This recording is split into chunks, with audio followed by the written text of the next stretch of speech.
Hi, everyone. Welcome to Tent Talk, the Farmers Market podcast. This podcast is all about farmers markets, how to increase your market business success while providing people with fresh food. Farmers markets are essential. Whether you're a farmers market manager or a small farmer or food maker selling at farmers markets, you have found just the right podcast. On this week's episode, we're talking about creating and updating budgets for your farmers market or market business. I'm one of your hosts, Bridget Myers. I'm a longtime farmers market manager, Vendor 101 co-teacher, and education coordinator at Farmers Market Pros. And I'm Kat Fields-White, Director of San Diego Markets, still an active farmers market manager and consultant, founder of Farmers Market Pros, and host of Intense, the Farmers Market Conference, and the Farmers Market Pros community.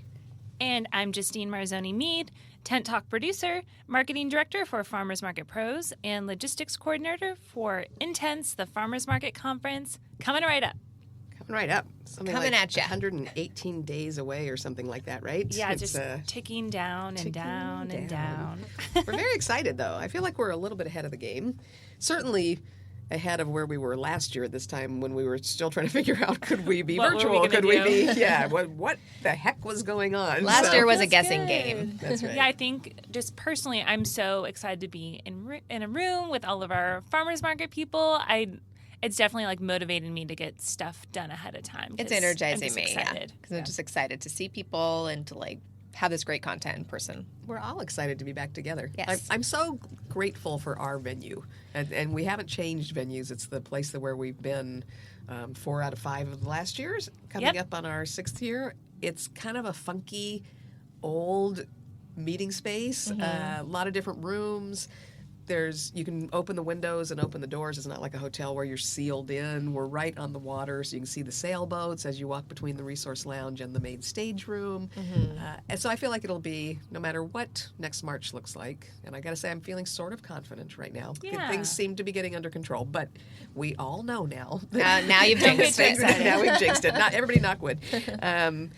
Even though I feel like it's going to feel safer then, no matter what happens, we're in pretty good shape to keep Yeah. everybody safe and Yeah. relaxed, and it's so pretty there. There's I no know. hallways. It's all open. So Yeah, and it has like the beautiful view, but also it's kind of funky. Like it has that. It's not like It's homey. a slick. It's homey. You know, yeah, That's it right. has it's perfect for our farmers market people. That's right. they'll appreciate it. Yeah. Yeah. And there's places to set up tents. I mean, Yeah. that's one of the big reasons we've always been there, is because if we went to a hotel situation, a large hotel usually makes their money on the food and beverage, and we don't want hotel food. No. I mean, that's been real intentional for us. So we want people at the conference to eat from farmers market food makers. Yeah. Yeah. Seven Seas Coffee will be back with his coffee running the breakfast bar. And we're just going to book a bunch of really delicious farmers market food vendors that do our markets. And they are going to come out and serve everybody there. And I love how all of our attendees are always really appreciative that they can get farmers market food for lunch. Yeah. Yeah. It's fun. Yeah. And it's a great way, I don't know, just the vendors that are there get to participate and talk to people, and it's also really cute just to see all the different market managers that come to the conference kind of relating to the vendors that we know, and just kind Yeah. of getting to know vendors from a whole different area. So Yeah. it's such the most fun. good wholesome fun. Good wholesome right. fun. And we're outdoor people, so it's nice to be in a place where we can be outdoors for a lot of it. And Yeah. we're not stuffy hotel room people, We are not. which I assume all of you listening and all of you coming to the conference right. are also not. Our village is not that. I don't do well under fluorescent lights. That's right. I need to be in a big open air area. So yeah, we're really excited for that this year, no matter what. That'll be good. Yeah. Just released our first little tease of speakers, so that was fun. We'll have El Simone with us from America's Test Kitchen. Really helping us with excited. photography. She is so cool. She's also a she chef that incubates and fosters chefs and food makers of color. So she's got that aspect, and then the America's Test Kitchen thing, where developing recipes and doing photos for your business or your market, which she's going to give us some guidance on that. She's So really amazing. helpful. Yeah, she's awesome.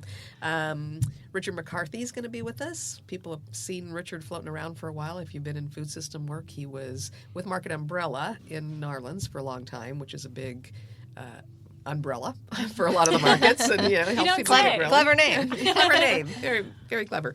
And then he was executive director of Slow Food USA. Oh, wow. He was the founding president, I believe, of Farmers Market Coalition back in the day. Whoa. Yeah, so he's been Connected around with guy. farmers markets for a long time. He still does consulting work, and right now he's in there on the ground floor with the Italian folk and people from different parts of the world on establishing the World Farmers Market Coalition.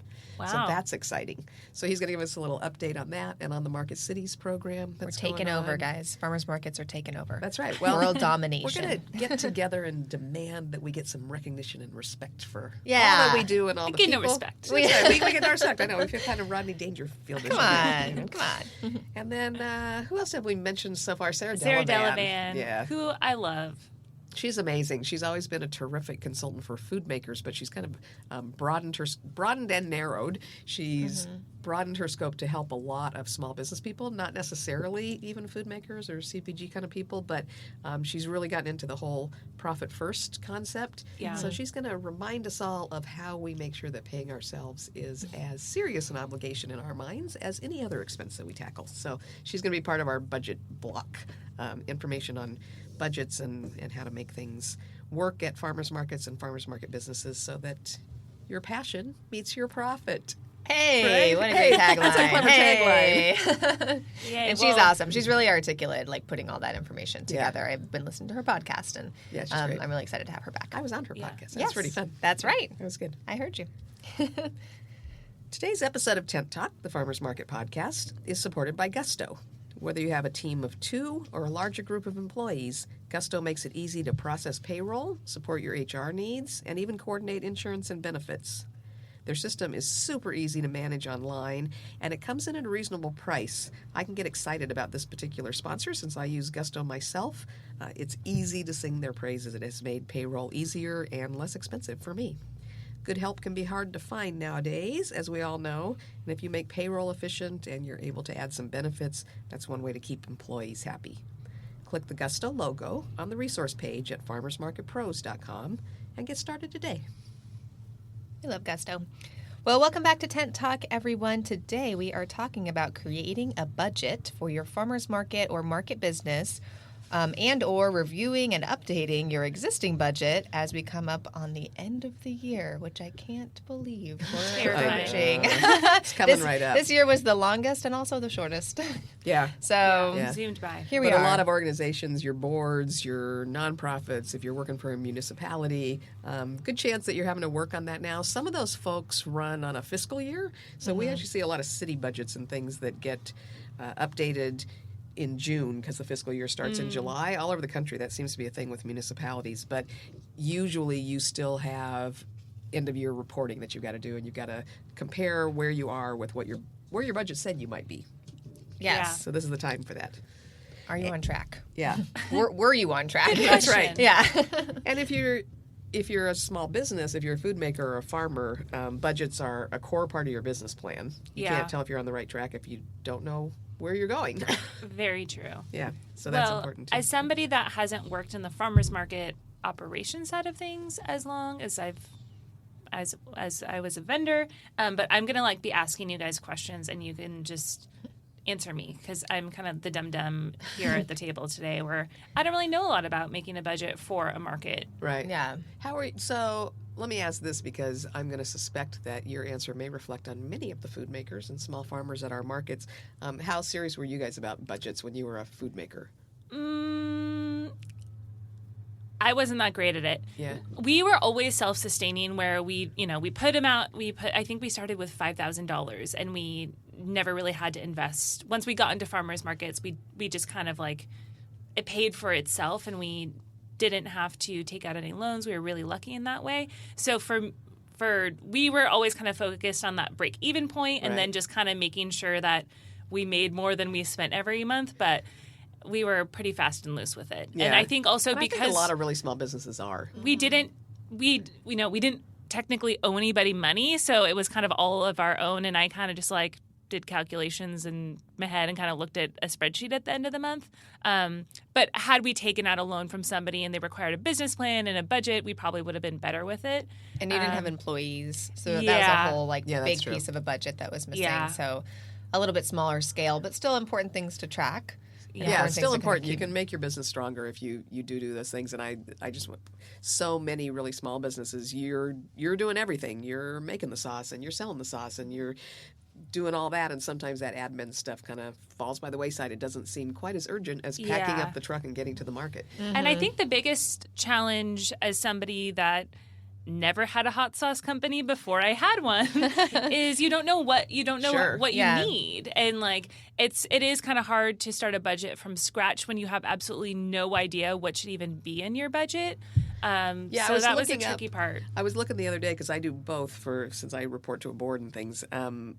There's projections and then there's a budget, and I was trying to figure out definition-wise what's the difference. There doesn't seem to be much of a difference, except that they do say that a budget typically is based at least somewhat on history, whereas projections you're just kind of making an educated guess about what next year might look like.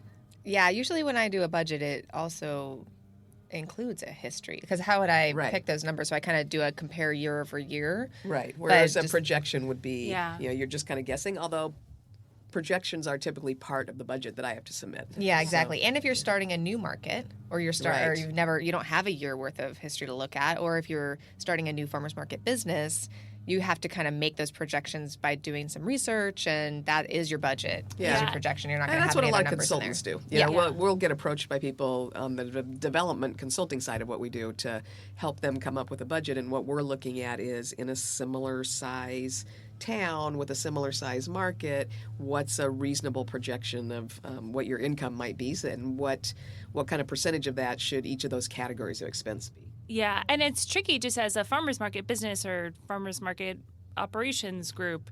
We're just a really niche industry, so it's hard. If you're like, I'm going to start a cafe, that might be something that there's kind of a base budget that you can find somewhere on the internet or through a small business consulting group or something like that. They'll be familiar with it, but it's so unique in a farmer's market situation. If you're a vendor, it's like, okay, well, I don't need a storefront, but like the market is kind of my storefront and I have to include that rent, but then I have a commercial kitchen. Just the line items will look different. Yeah, you need a different chart of accounts. We'll do a little plug for Vendor 101 here. We talked about That's that. That's true. Yeah. You are a vendor just getting started, or you have vendors that don't quite understand about all of that stuff. We go through like, hey, did you know you have to include these things in your budget?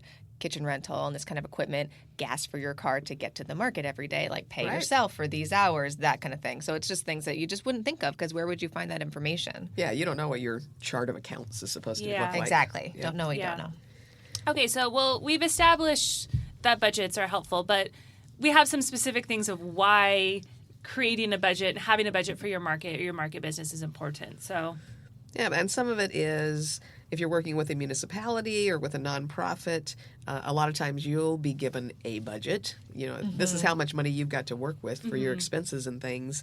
And I think you guys were laughing earlier about an episode of The Office or what everybody knows about that, which is a surplus. If it looks like you're going to have a surplus, you want to use it or lose it, because if it turns out that you can operate with less money, maybe they won't give you as much money next year. So it's a little counterintuitive to the basic idea of trying to keep your expenses low and your income high. So you get in kind of a different mindset with that kind of group.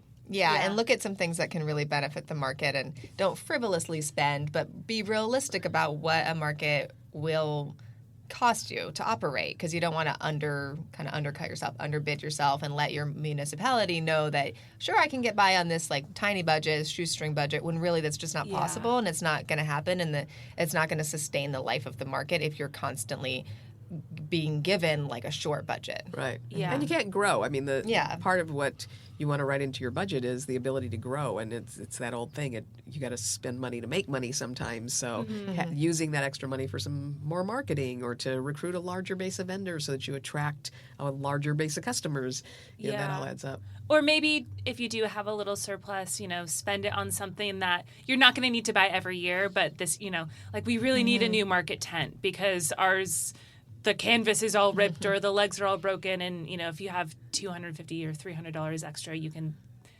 treat your market to that and not lose that amount in the next budget. Doing some investing, So then if you're doing big investment things, that'll affect your budget for the next year, because you won't have those, and then you won't have to rent them, so it'll be a balance year over year. Absolutely. Yep.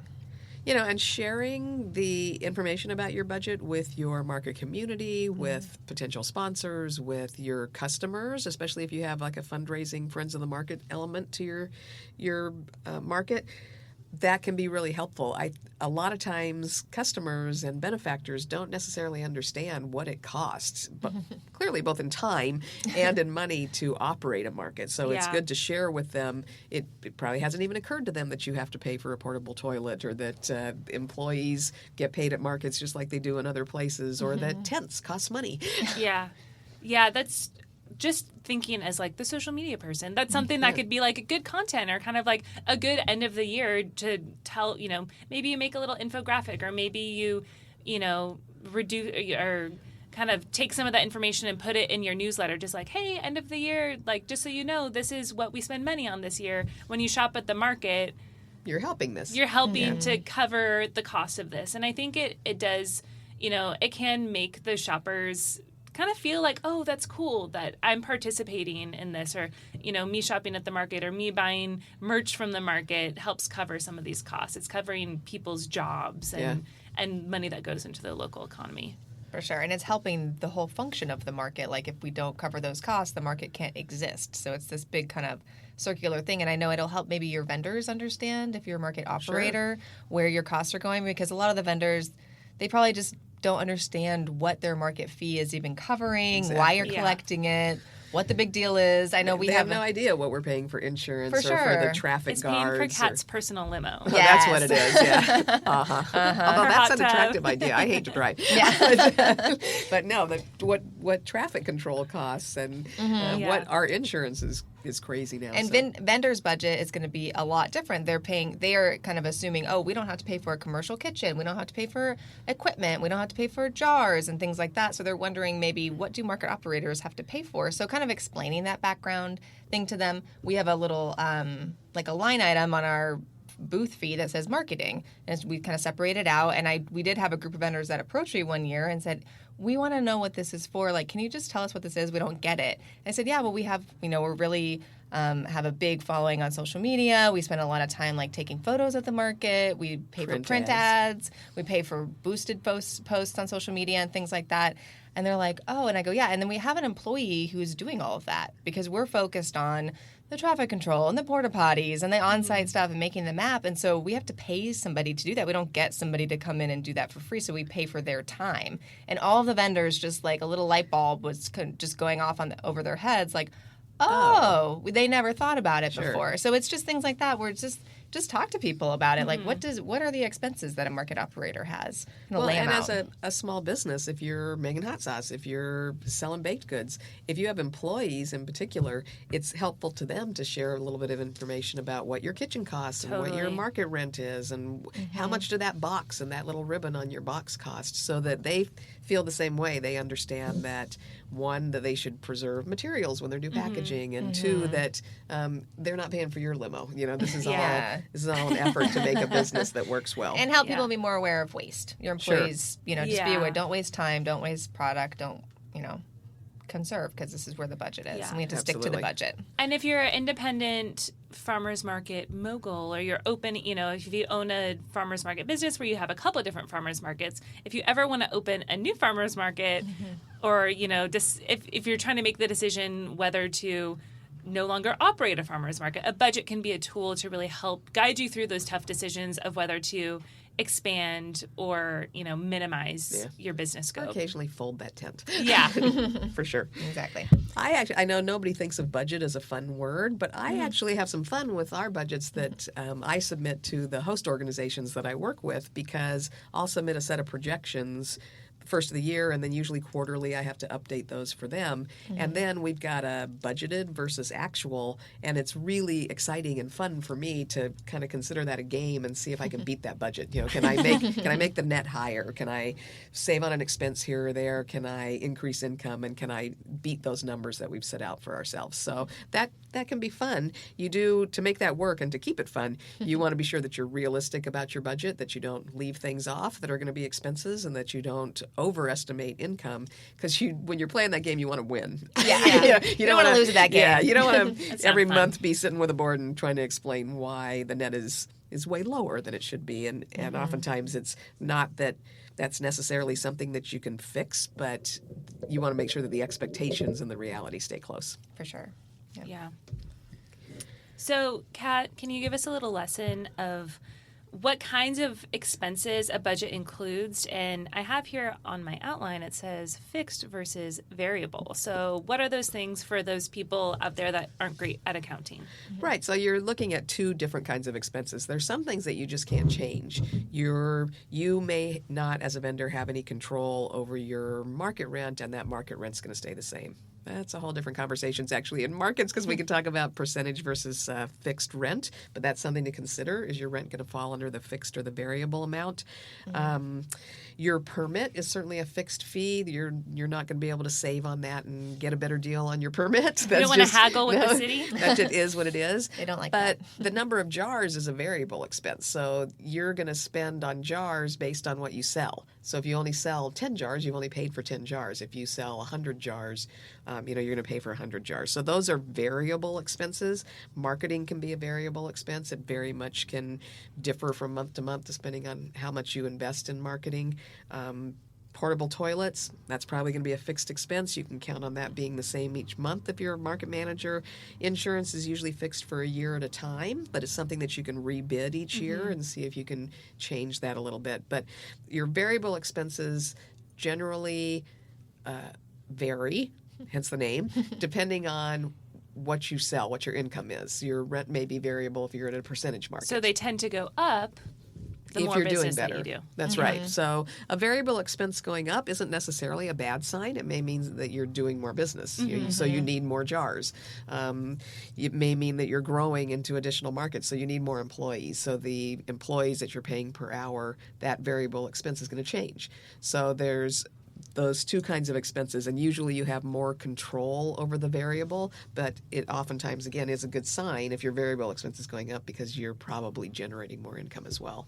Yeah, as long as your income is going up, your expenses are probably going to go up too, but you just have to kind of paint both of those pictures. Right. Yep. But then fixed expenses, even if your income goes up or your income drops, that expense is not going to go up or down. Yeah. So you're still having to pay your rent, and you're still having to pay for those permits, and you're still having to pay for the barricades that you have to replace that year. And so there's things that don't depend on what your sales income is. So when we're talking to farmers market managers about how do I get my vendors to show up, like what if they don't all show up all the time, or they want to come sometimes, I always have this conversation like, well, you have fixed expenses. So it's not that just when, you have a lot of vendors there, you have those extra employees that have to come, and so those things even out. It's like, well, you already paid for your insurance. Yeah. You already paid for your permits. Sometimes your venue. Yep. So Yeah. it's like those things are already paid for. You need those people to show up consistently because you counted on their income to make your budget, to make those big fixed purchases. Exactly. That's So- part of the rain or shine question. Yeah, You for know, sure. You've already got people scheduled, and your employees don't go away. Your insurance doesn't go away just because it's rainy and less people want to come out. I wish. Yeah, wow. That's really,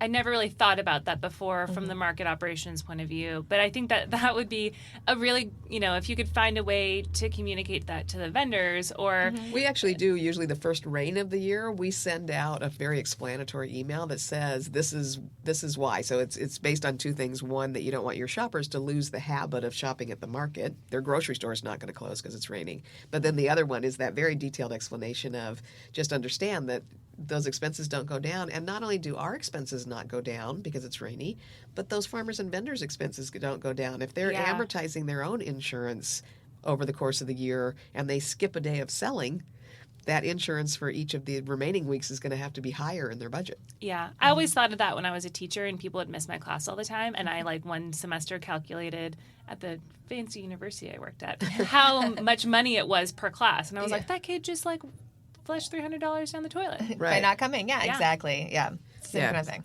So Yeah. it's important, Good and point. that's one of those points about sharing your budget that's good. So oftentimes we'll explain to vendors a point that comes into play when we're creating a budget. When we explain it to them, it helps them not only understand and appreciate what we do, but it helps them make their own budgets and understand that what they do at certain times affects their budget for the whole year.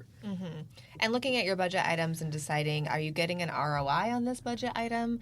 like your permit and your insurance, those are things you have to have, but then your ROI is that you get to have a market and bring income in. But if you're spending, a ton of money on flyers and, tabling at events and spending hours and hours and hours on social media every day, like your time is money. What's coming back when you're doing this what's kind your of return things? on investment Yeah, there? so just pushing out money and saying, well, I'm marketing and that's good for the market. You need to look and see, like, is that working for the market? Is all of that effort and money that you're spending on things, is that turning into an income? Or is it just an expense that has a great thought behind it that you think should work? You need to look at what is that turnaround on things that you're pushing out. Is it coming back in as income? Yeah, and that might be good to look at too if you work for an organization where you kind of inherited a budget, maybe you're a new market manager or the municipality's like, you have this much money and here's your budget.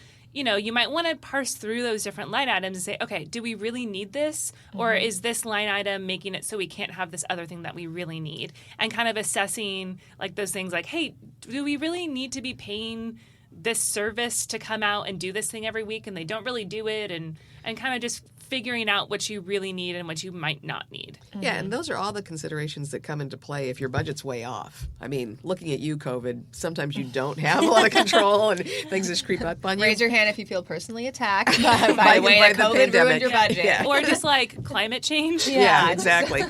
But if your budget is way off, then you start taking those things into consideration and you really want to start analyzing each expense. As Bridget said, for the return on investment, start doing surveys with your customers and figuring out, are they responding to flyers? Are they responding to posters? Are they coming from social media? Figuring out where you can slice and dice elements of your budget to reduce your expense sum. And the question always when your budget isn't working is, you've got two options. You can raise your income. And if you're a vendor, that means selling more. If you're a market manager, it means maybe doing an incremental rent increase or increasing the number of vendors that you've got or looking for more sponsorship money. That's one approach to fixing your budget. And then the other one is limiting expenses. So that's where you start looking at, does this expense make sense? Is it something that we could do internally? Could it be done cheaper? Should I rebid my insurance? I know we have a lot of vendors in a lot of markets that we see start out with an insurance agency and then never check that price, and it creeps up. A lot of services are like that. Services sometimes will get you in at a low price, and then you gradually see that price go up, but you just don't spend the time to do a little comparison shopping and see if you can get a better deal. I think you did that, Justine. Yeah, because I was like paying out the wazoo, and then I was like, I found out that Flip was way cheaper. Yeah. So yeah, watching Kudos to those Flip. things. And I know I've talked before, kind of offline and not on the podcast, but with Brian Copham, who's the executive director at the Boulder Farmers Markets, and he has some really good theories, and we hope to maybe get him out to the Intense Conference. I know we've got several people there that'll be talking about budgets this year, but he always reminds us that when you're having to adjust your budget, you want to make sure to budget to your why. So if you're going to cut this expense, or you're going to cut that expense, and you've got to make a choice, you want to go all the way back to your mission statement and say, why am I doing what I do? Is the primary function of my market to provide a community gathering place because that's what our neighborhood needs? Or is the primary function of your market to increase your farmers' income? Those may inform two really different decisions on expenses that you decide to cut or income that you decide to raise. So always going back to your why. What started this market? What is the direction that you're facing? That affects every one of those little money decisions. Yeah, that's such a good point. And depending on the way that your organization is set up, if you're a nonprofit, those whys may be really clearly outlined for you.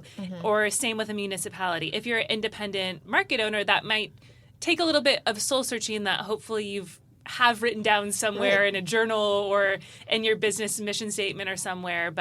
And if you haven't, those little budget crises can be a really good time and a really good impetus to actually look at, okay, let me take a few steps back here and figure out what's my why. Yeah. There's all these things that are wonderful about markets, but which one is my priority? And that's going to really affect the decisions that you make in terms of, do I have to cut back on payroll? Do I have to increase marketing to try and raise that income? All those things are really affected by what your ultimate goal is. Yeah, I think we have a really good example of that, too, with our business. A couple of years ago, Kat and I had started a new weekday market. We had some really great, eager employees that wanted to work on, doing some events at the market to bring shoppers there. And they were working on, a lot of kids' events and, having kids' activities where they sat down and did, art and did projects.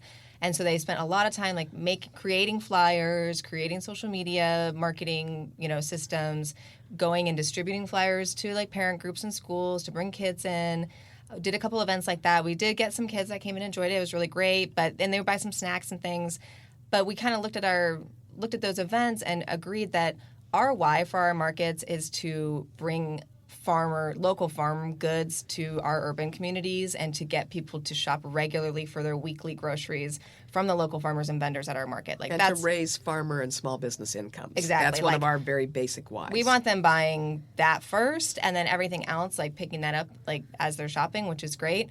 And, we had these eager employees, but they weren't quite getting that concept. And so Kat and I remember we sat down and kind of looked at how can we take this energy and kind of turn it into something that makes more sense for our why. And we said, let's take all these flyers and social media things and let's make shopping lists for people. Let's create these shopping lists that people can easily come in, hey, go get your watermelon at JR, pick up your strawberries at Raniquano, and here's some recipe cards you can have. And for events, let's have chef demos where there's no chairs. People aren't going to sit and watch it. They're going to walk by. They're going to see chefs preparing food and showing you how to prepare it, and it's all stuff from the farmers. And so that turned into a much better ROI for our why because people were coming and buying a lot more goods from the farmers.